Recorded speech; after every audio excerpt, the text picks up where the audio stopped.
আজকে হুমায়ুন কবির বলছে ও যে 30% হিন্দুদের বলেছিল যে ভাগীরথীতে ভাসিয়ে দেবে, সেটা মমতা ব্যানার্জির চাপে পড়ে বলেছিল। আজকে সে ক্ষমা চাইছে, কিন্তু এই মিথ্যে কথায় কেউ পা দেবেন না, কোনো হিন্দু পা দেবেন না।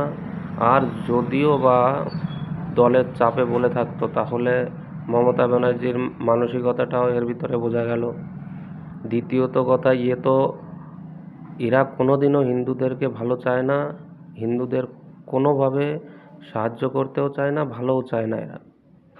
তার প্রমাণস্বরূপ মুর্শিদাবাদে এর আগেও অনেকে দেখেছে, এখনও দেখছো, ঠিক আছে?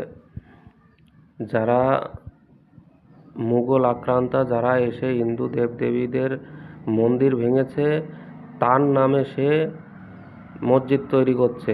এর মাধ্যমে বোঝা যাচ্ছে যে এরা কতটা ভালোবাসে।